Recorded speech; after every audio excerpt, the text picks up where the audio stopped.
Hello friends, स्वागत है आपका अपने यूट्यूब चैनल IQ अभिषेक में। आज की वीडियो में हम पादप जगत का वर्गीकरण देखने वाले हैं, क्लासिफिकेशन ऑफ प्लांट किंगडम। ठीक है। और ये आपके लिए MP पुलिस में बहुत हेल्पफुल होने वाले हैं और ये कठिनतम सवालों का संग्रह है जिससे क्वेश्चन पूछे भी जाते हैं। और आपको जो स्टेटमेंट वाइज क्वेश्चन पूछे जाएंगे उनमें भी ये MP पुलिस में आपको बहुत हेल्प करने वाले हैं। इसके अलावा भी अदर जितने भी एग्ज़ाम्स होते हैं जिसमें साइंस पूछा जाता है उसमें भी आपको ये हेल्प करने वाले हैं। आगे बढ़ने से पहले अगर आप इस यूट्यूब चैनल पर नए हैं तो प्लीज़ इसे सब्सक्राइब, लाइक एंड शेयर ज़रूर कर दीजिएगा। और अगर आप इसका PDF चाहते हैं तो टेलीग्राम चैनल से जुड़ के इसका PDF भी ले सकते हैं। तो चलिए अब पहला क्वेश्चन स्टार्ट करते हैं। निम्नलिखित में से किसे वर्गीकी का पितामह कहा जाता है? तो वो है कार्ल नीलियस को। द्विनाम पद्धति यानी कि जाति को जो बताता है ना, और जो द्विनाम दिया हुआ था वो पद्धति के प्रतिपादक कौन है? कार्ल नीलियस है। इसका भी राइट आंसर होगा कार्ल नीलियस। ठीक है, जिसमें जाति और स्पीसीज को दिखाया जाता है, बताया जाता है। अगला है, वर्गीकरण का प्राकृतिक सिस्टम किस वनस्पति विज्ञानी ने प्रस्तुत किया था? तो ये एक स्वीडिश विज्ञानी थे। ठीक है। अगला है, पुष्पी पादपों को कहाँ रखा गया है? तो ये क्रिप्टोगेम्स के अंतर्गत आते हैं। ठीक है, इंपॉर्टेंट है। पुष्पी पादपों को क्रिप्टोगेम्स के अंतर्गत रखा गया है। ठीक है। अगला देखते हैं, वर्गीकरण की आधारी इकाई क्या है? तो ये है स्पीसीज। ठीक है, इंपॉर्टेंट है। अगला देखते हैं, जिन पौधे पर बीज बनते हैं किंतु पुष्प नहीं लगते उसे क्या कहते हैं? तो इसे हम कहते हैं अनावृत बीजी। ठीक है, एंजियोस्पर्म याद रखेंगे, एंजियोस्पर्म यानी कि अनावृत बीजी। जीवाणु यानी बैक्टीरिया की खोज किसने किया था? तो एंटनी ल्यूवेनहॉक ने किया था। ठीक है, बहुत इंपॉर्टेंट क्वेश्चन है, बहुत बार आ भी चुका है। ठीक है। अगला है, निम्नलिखित में से क्या जीवाणुविक कोशिकाओं यानी कि बैक्टीरियल सेल्स में नहीं होता है? तो उनमें क्या नहीं होता है? सूत्रकणिका नहीं होती। ये बाकी चीज़ें होती पर सूत्रकणिका उसमें नहीं होता है। ठीक है। अगला है कि जो जीवाणु आकार में सबसे छोटे होते हैं उन्हें क्या कहते हैं? उसे हम दंडाणु कहते हैं यानी कि कोकस कहते हैं। ठीक है। चलिए अगला देखते हैं, एक सर्पिल जीवाणु को क्या कहते हैं? तो स्पाइरिलम। ठीक है, इंपॉर्टेंट है। सर्पिल जीवाणु को स्पाइरिलम कहते हैं। अगला है, वास्तविक केंद्रक यानी कि न्यूक्लियस किसमें अनुपस्थित होता है? तो ये जीवाणु यानी कि बैक्टीरिया में केंद्रक अनुपस्थित होता है। निम्नलिखित में से कौन सर्वाधिक संख्या में पाए जाते हैं? तो ये होते हैं जीवाणु यानी कि बैक्टीरिया सर्वाधिक संख्या में पाए जाते हैं। जीवाणु में पाया जाने वाला प्रकाश संश्लेषी यानी कि फोटोसिंथेसिस से आशय क्या कहलाता है? तो ये होता है वर्णकीलावक। ठीक है, प्रकाश संश्लेषी होता है। पास्चर किसके लिए प्रसिद्ध है? तो रोगों की जर्म थ्योरी दिए थे इन्होंने। ठीक है, इसलिए ये प्रसिद्ध भी हैं। नेक्स्ट क्वेश्चन है, निम्नलिखित में से कौन सा सबसे छोटा जीव है? तो वो है माइक्रोप्लाज्मा, सबसे छोटा जीव है। ठीक है। नेक्स्ट है, जो जीवाणु बैक्टीरिया यानी कि सीधे ही वायुमंडल नाइट्रोजन को नाइट्रोजन के यौगिक में बदलते हैं उसे क्या कहते हैं? तो उसे कहते हैं हम नाइट्रोजन स्थिरीकरण जीवाणु। ठीक है, याद रखेंगे, नाइट्रोजन फिक्सिंग यानी बैक्टीरिया। अगला है, निम्नलिखित में से कौन मानव के आंत में पाया जाने वाला जीवाणु है? तो ये है एशेरिया कोलाई। ठीक है, इंपॉर्टेंट है। तपेदिक यानी कि ट्यूबरक्लोसिस जिसको बोलते हैं, उत्पन्न करने वाला जीवाणु कौन सा होता है? तो ये होता है माइकोबैक्टीरियम। ठीक है, इंपॉर्टेंट है। एंटीबायोटिक्स, एक मिनट इसको नीचे कर लेते हैं। हाँ ठीक है, एंटीबायोटिक्स अधिकतर किससे प्राप्त होते हैं? तो ये याद रखेंगे, बहुत इंपॉर्टेंट है। ये जीवाणुओं से यानी कि बैक्टीरिया से ही प्राप्त किए जाते हैं। यदि एक जीवाणु कोशिका प्रति 20 मिनटों में विभाजित होती तो 2 घंटे में कितने जीवाणु बनेंगे? तो याद रखेंगे 64 बनेंगे, यानी कि 20 मिनट में बन रहा है और होते कितने? 60 मिनट। अगर हम इसको 2 से डिवाइड कर देंगे तो ये हो जाएगा 30। ठीक है, यानी कि 20-20 मिनट के बाद ये बनते जाएंगे। ठीक है, तो वो होंगे कितने? 64। अगला है कि निम्नलिखित में से नाइट्रोजन यौगीकरण में कौन सी फसल सहायक है?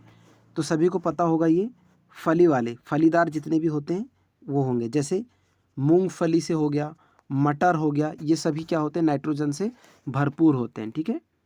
अगला है, नाइट्रोजन स्थिरीकरण में लेग हीमोग्लोबिन का क्या कार्य होता है? तो ये ऑक्सीजन का क्या करते हैं? अवशोषण करते हैं। ठीक है, एब्जॉर्प्शन ऑफ ऑक्सीजन। ठीक है, एब्जॉर्व करते हैं उसको। अगला है, निम्नलिखित में से कौन सा रोग बैक्टीरिया से होता है? इंपॉर्टेंट है, आपको डिसीज से बहुत सारे क्वेश्चन देखने में मिलते हैं। तो ये होता है तपेदिक, बैक्टीरिया से होने वाला रोग है तपेदिक। ठीक है। अगला है मिट्टी में धान की पैदावार बढ़ाने वाला मुक्त जीवी जीवाणु कौन सा होता है? तो ये होता है एनेबिना। निम्नलिखित में से किस सूक्ष्म जीव माइक्रो ऑर्गेनिज्म्स का प्रयोग दही जमाने के लिए होता है? तो ये होता है लैक्टोबैसिलस। ठीक है, इंपॉर्टेंट है। नेक्स्ट है निम्नलिखित में से किस से प्रयोग से दूध खट्टा हो जाता है? तो ये बैक्टीरिया से दूध खट्टा हो जाता है। निम्नलिखित में से कौन सा सहजीवी नाइट्रोजन यौगिकीकरण जीवाणु है? तो ये है राइजोबियम। ठीक है, इंपॉर्टेंट है। विषाणु यानी कि वायरस की खोज किसने की थी? तो इवानोवस्की ने की थी। ठीक है, इवानोवस्की ने की थी। अगला है निम्नलिखित में से किस में एंजाइम्स नहीं होते हैं? तो वो विषाणु में एंजाइम्स नहीं होते हैं। TMV टेबेको मोज़िक वायरस ये किससे संबंधित है? तो ये वायरस यानी कि विषाणुओं से संबंधित है।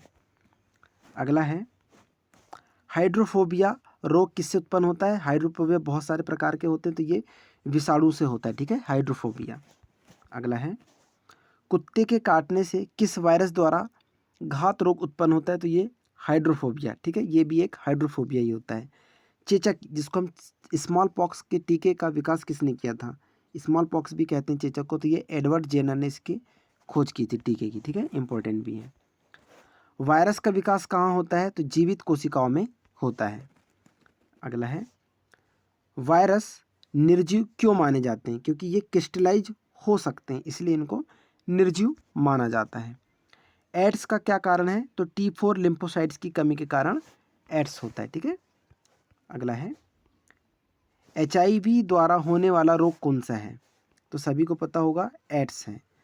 एड्स जिस वायरस के कारण होता है उसका अनुवांशिक पदार्थ क्या है? एक स्टैंडर्ड RNA। ठीक है, इंपॉर्टेंट है, काफ़ी बार पूछा भी जा चुका है। एड्स का कारण क्या है? तो ये वायरस से होता है। इबोला एक क्या है? तो वो इबोला भी एक वायरस है। ठीक है, एड्स कैसे फैलता है? तो ये शारीरिक संपर्क से फैलता है। वायरस में क्या पाया जाता है? इंपॉर्टेंट है। तो इसमें वायरस में जो पाया जाता है वो होता है न्यूक्लिक एसिड और प्रोटीन। तो राइट आंसर हो जाएगा न्यूक्लिक एसिड और प्रोटीन। अगला है सॉर्स क्या है? तो सॉर्स एक विषाणु जनित रोग है। ठीक है, एक वायरल डिसीज है। निम्नलिखित में से खसरा संक्रमण का क्या कारण है? तो ये भी विषाणु के कारण होता है खसरा। ठीक है, निम्नलिखित में से कौन सा रोग विषाणु के कारण होता है? तो ये चेचक रोग विषाणु के कारण होता है। जानवरों में होने वाली फूड एंड माउथ रोग इंपॉर्टेंट है, किसके कारण उत्पन्न होता है? तो ये भी विषाणु के द्वारा होता है। ठीक है, डिसीज से आपको बहुत सारे क्वेश्चन देखने भी मिलते हैं। आलू में मोजेक रोग किसके कारण होता है? तो ये भी विषाणु के कारण होता है। ठीक है, अगला है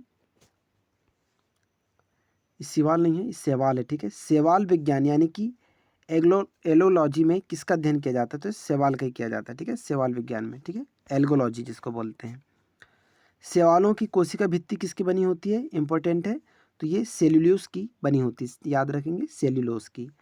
हाइड्रा की स्त्रावी कोशिकाओं में कौन सा सहजीवी शैवाल मिलता है? तो ये होता है यूक्लोरेला। ठीक है, इंपॉर्टेंट है यूक्लोरेला। नेक्स्ट है सरगासो समुद्र का नाम क्यों पड़ा है?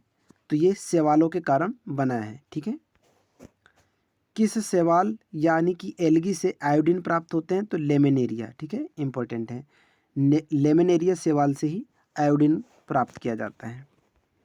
अगला है केल्प किससे प्राप्त होता है? तो ये समुद्री शैवालों से प्राप्त होता है। निम्नलिखित में से कौन सा स्वपोषित है? तो ये शैवाल जो होता है स्वपोषित है, ये अभी पटवारी में भी पूछा जा चुका है। ठीक है, और ये इंपॉर्टेंट भी है। अगला है लाल सागर का लाल रंग किसकी उपस्थिति के कारण होता है? तो ये शैवाल की उपस्थिति के कारण होता है। एगार एगार किससे तैयार होता है? तो ये शैवाल से तैयार होता है। ठीक है, इंपॉर्टेंट है। अगला है वनस्पति जगत के हरित विषम पोषित पौधे कौन से होते हैं? गैर वाले में आएगा। ठीक है, ये गैर हरित विषम पोषित पौधे कौन से होते हैं? तो ये फंजाई जिसको हम क्या कहते हैं? कवक बोलते हैं। ठीक है, इंपॉर्टेंट भी है। अगला है विस्तृत स्पेक्ट्रम प्रतिजैविकी किससे उत्पन्न होती है? तो ये स्ट्रेप्टोमाइसिस से होती है। नेक्स्ट देखते हैं मशरूम क्या है? तो मशरूम एक कवक है, MP पुलिस के लिए बहुत इंपॉर्टेंट है, MP पुलिस में बहुत बार रिपीट भी हो चुका है। ठीक है, तो मशरूम एक कवक है। टिक्का रोग किस में होता है? तो ये होता है मूंगफली में। ठीक है, ये भी इंपॉर्टेंट है। अगला है गन्ने में लाल सड़न रोग किसके द्वारा उत्पन्न होता है? तो ये भी कवक के कारण होता है। प्रथम वियुक्त प्रतिजैविकी कौन सा है? पेनिसिलिन, ठीक है, इंपॉर्टेंट है, अलेक्जेंडर ने इसकी खोज की थी।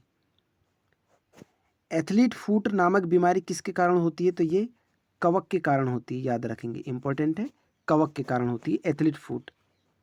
अगला है एफ्लाविस किससे बनता है? तो ये भी कवक से बनता है। निम्नलिखित में से क्या SO2 प्रदूषण का सर्वोत्तम सूचक है? सल्फर डाइऑक्साइड, ठीक है, सल्फर डाइऑक्साइड, याद रखेंगे SO2 को। किसका सूचक होता है ये? लाइकेन, यानी कि लाइकेन जो होता है प्रदूषक का सूचक होता है, इंपॉर्टेंट है, ठीक है। नेक्स्ट है लिटमस किस में से निकाला जाता है? तो ये लाइकेन से ही निकाला जाता है, इंपॉर्टेंट है ये भी। निम्नलिखित में से किसे जैविक खाद के रूप में प्रयुक्त किया जाता है? तो एजोला को जैविक खाद के रूप में प्रयुक्त किया जाता है, ठीक है। नेक्स्ट क्वेश्चन है निम्नलिखित में से कौन प्रदूषक संकेतक पौधा है? तो सभी को पता होना चाहिए ये लाइकेन है, ठीक है, प्रदूषक का सूचक है, बहुत बारी क्वेश्चन पूछा भी जा चुका है। अगला है तेल प्रदूषण के नियंत्रण में प्रयुक्त होने वाला सुपर बग क्या है? तो ये होता है जीवाणु विकृति का, ठीक है, इंपॉर्टेंट है। निम्नलिखित में से कौन जीवित जीवाश्म कहलाता है? तो ये कहलाता है जिंको, ठीक है, इंपॉर्टेंट है ये भी। तो ये रहे आज के हमारे टॉप 70 क्वेश्चन, एक ही वीडियो में कंप्लीट है पादप जगत के। अब इससे आपको एक भी बाहर क्वेश्चन देखने भी नहीं मिलेगा। अगर आप इस वीडियो को सपोर्ट भी करते हैं तो मैं और इसकी सीरीज जारी रखूँगा, जो हम टॉपिक वाइज डिस्कस करने वाले हैं, जिसमें हम अब चित्रों के माध्यम से समझेंगे, जिसमें आपको लाइकेन कैसा दिखता है, फिर हाइड्रो से रिलेटेड जितने भी मरुद्भिद वाले पौधे होते हैं, पादप जगत के जितने भी चित्र से रिलेटेड क्वेश्चन होते हैं वो भी देखेंगे, क्योंकि आजकल क्या हो रहा है डायग्राम से रिलेटेड क्वेश्चन भी पूछे जा रहे हैं। उससे डायग्राम देता है और संकेत दे देगा ए क्या है, बी क्या है, सी क्या है, इस टाइप के क्वेश्चन भी अब पूछे जा रहे हैं। तो आई होप ये वीडियो आप लोगों को बहुत पसंद आया होगा। तो please subscribe like and share जरूर करिएगा। मिलते हैं नेक्स्ट वीडियो में, तब तक के लिए थैंक यू सो मच, धन्यवाद।